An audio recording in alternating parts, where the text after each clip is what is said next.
1998 সালে আজকের দিনে প্রতিষ্ঠিত হয়েছিল আমাদের প্রিয় দল তৃণমূল কংগ্রেস। মানুষের আশীর্বাদ ও ভালোবাসায় এই ছোট্ট ফুলটা আজ মহিরুহে পরিণত হয়েছে। আজ প্রতিষ্ঠা দিবস উদযাপন উপলক্ষে জঙ্গিপুর জনতার দরবারের পাশাপাশি বিধানসভার একাধিক জায়গায় দলীয় পতাকা উত্তোলন করলেন মানবিক বিধায়ক জাকির হোসেন মহাশয় ও ব্লক সভাপতি গৌতম ঘোষ। প্রতিষ্ঠা দিবস পালন করলেন। একই সঙ্গে প্রাক্তন প্রধানমন্ত্রী ডক্টর মনমোহন সিংয়ের প্রয়াণে শোক পালন করা হয়। সকলকে নতুন বছরের শুভেচ্ছা জানালেন বিধায়ক জাকির হোসেন মহাশয়। জঙ্গিপুর থেকে তরিকুল শেখের রিপোর্ট, জঙ্গিপুর টিভি।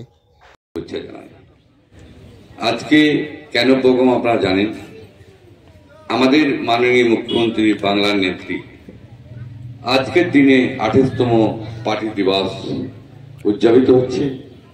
এই উদযাপিতের উপস্থিত আমাদের পঞ্চায়েত সমিতির সভাপতি, কানপুরের প্রধান, জেলা পরিষদের মেম্বার, ব্লক সভাপতি এবং মেম্বাররা আছে সকল, এবং আপনারা সকলেই আছেন। মাননীয় মুখ্যমন্ত্রী পার্টি দিবস করেছিলেন সিপিএম এর অত্যাচার। কেমন অত্যাচার আপনারা জানেন। এরকম হয়তো প্রোগ্রাম করতাম, কিছু গন্ডা বানিয়ে এসে মাননীয় মুখ্যমন্ত্রীকে মারধর করতেন, মাননীয় মুখ্যমন্ত্রীকে গালাগালা করতেন, মাননীয় মুখ্যমন্ত্রীকে পা থেকে মাথা অব্দি কোন জায়গা বাদ নেই। এখন পর্যন্ত মাননীয় মুখ্যমন্ত্রী দরদের ভিতরে থাকে। কেন এত সে বামফ্রন্টরা মেরেছে, সেই কারণে মাননীয় মুখ্যমন্ত্রী আপনারা দেখেছেন, উনি একজন গরিব পরিবারের মহিলা, সাধারণ ঘরের মহিলা। উনি মায়েদের জন্য, বাংলার জন্য বিজেপি সরকার 3 লক্ষ বাড়ি দেওয়ার কথা ছিল, এই 11 লক্ষ বাড়ি না দিয়ে তারা বঞ্চনা করেছিল। মাননীয় মুখ্যমন্ত্রী এই বাংলার আবাস যোজনা দেখলে যে না দিলে গরিব মানুষ থাকতে পারবে না, বাংলার আবাস যোজনা তৈরি করে আপনাদেরকে সকলকে বাড়ি দিয়ে কানু করে গোটা বাংলাতে দিয়েছে 11 লক্ষ বাড়ি। মাননীয় মুখ্যমন্ত্রী দেখলেন মায়েদের কাছে টাকা হয়তো থাকে না, সেই লক্ষ্মী ভান্ডার তৈরি করলেন।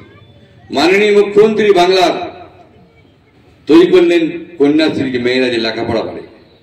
মাননীয় মুখ্যমন্ত্রী দেখলেন অনেক বাচ্চার পায়ে জুতা নেই, সেই জুতো দিলেন। মাননীয় মুখ্যমন্ত্রী দেখলেন যে অনেক বাচ্চার ড্রেস নেই, ড্রেস তৈরি করলেন। হয়েছেন এই আগমনে আমাদের নেত্রী লড়াই সংগ্রামের মধ্যে দিয়ে এই তৃণমূল কংগ্রেস পশ্চিমবাংলায় জনগণের মানুষের জন্য, আজকে সকলের জন্য, আজকে সম্প্রীতি রক্ষার জন্য, আজকে কৃষকের পাশের জন্য, আজকে শ্রমিকের পাশে, মা বোনদের পাশের জন্য, আজকে থাকার জন্য আজকে এই পতাকায় আমাদের মা মাটি মানুষের সরকার চলছেন। আর আমাদের নেত্রীর আশীর্বাদ নিয়ে আমাদের বিধায়ক তথা আমাদের প্রাণ প্রিয় মানুষ, যাকে গোটা জঙ্গিপুর বিধানসভা ছাড়া গোটা পশ্চিমবাংলার মানুষ, মুর্শিদাবাদ জেলার মানুষ, জনপ্রিয় বিধায়ক জাকির হোসেন সাহেব আজকে এই নতুন বছরে আমাদের এই জরুরি অঞ্চলে প্রায় গরিব মানুষের জন্য তিনি মেডিকেল কলেজ আজকে তার স্থাপিত চলেছে। এটা আমাদের গর্ব। আজকে ফায়ার ব্রিগেড 4 লাইনের ব্যবস্থা, জরুরি অঞ্চলে জনসংযোগের ব্যবস্থা, আজকে নেত্রীর আশীর্বাদ নিয়ে গরিব মানুষের ঘরে ঘরে সকলের জন্য যে সমস্ত প্রকল্প মানুষ পাচ্ছে, এটা আমাদের গর্ব। বিনা পয়সায় চাল, বিনা পয়সায় চিকিৎসা।